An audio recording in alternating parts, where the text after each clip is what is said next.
Welcome to a brief overview of ancient Greek history. This will be part one, and I am Dr. Kent Gregory, and I'll be taking you through this. And it's going to be pretty down and dirty. I mean, we are just going over some high points. We won't be delving very deeply, but most of it is to put you in the understanding of what the context was, perhaps the mindset of the people around the time of Aristotle. Let's first start off with the collapse of the Bronze Age in the Eastern Mediterranean, which happened, around the time 1100 BCE. Um, well, so you may ask, well, why are we talking about this? Well, first, it's really cool, and it's a really interesting time period, and we know something about it. But then, of course, there are a lot of gaps. But what happens at this time?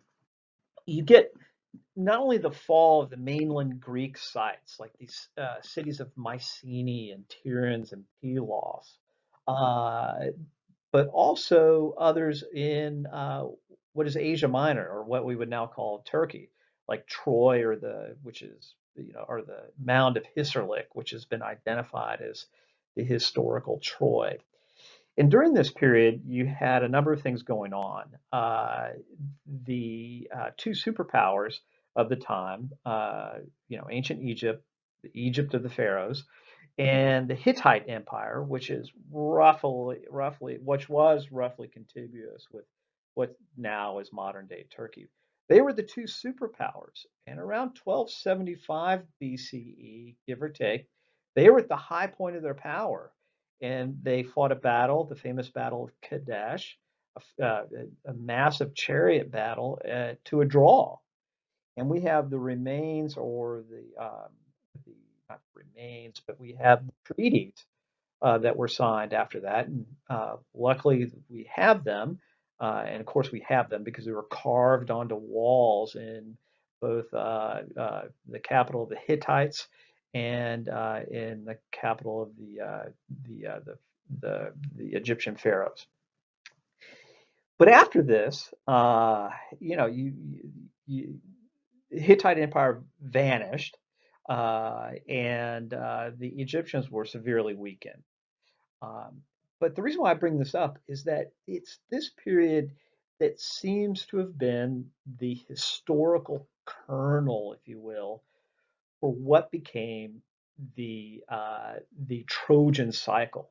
In particular, the epics of the Iliad and the Odyssey that were written by Homer, and that were written down about 400 years after the collapse of the Bronze Age, and they were written down, give or take, around 700 BCE. And the reason why I bring this up is that these are two very important epics. Obviously, they are now, and they were very well known and cherished by the ancient Greeks, and of course later the Romans.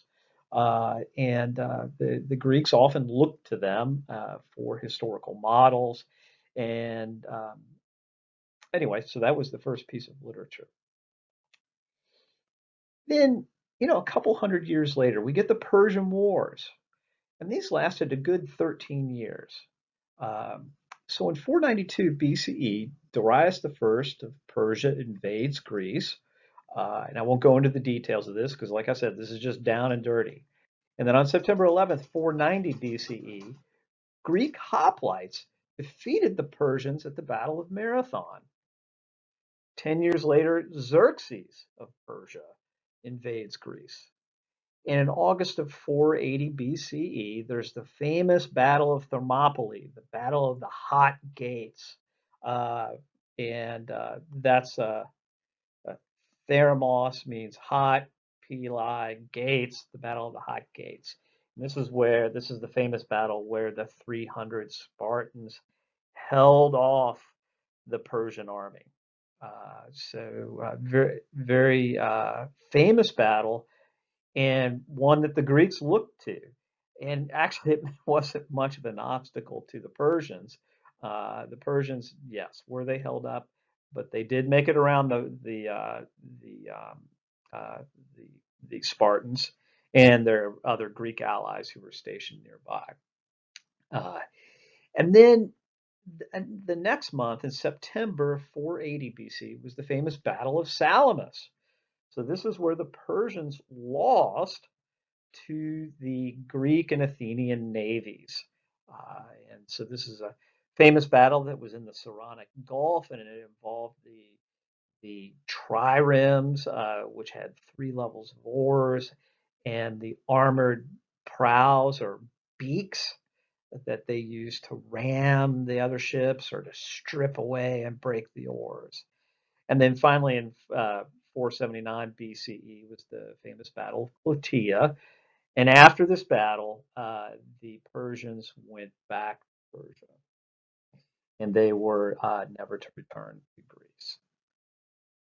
But then we get from 460 to 404, this rather long period during which the Peloponnesian Wars took place.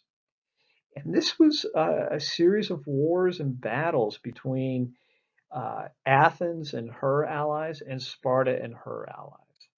And Athens emerged severely weakened, as it turns out. But uh, so we're seeing, from about the year 500 or shortly after, almost a century of continuous war, with a few breaks in between, but quite long. Kind of place things into context.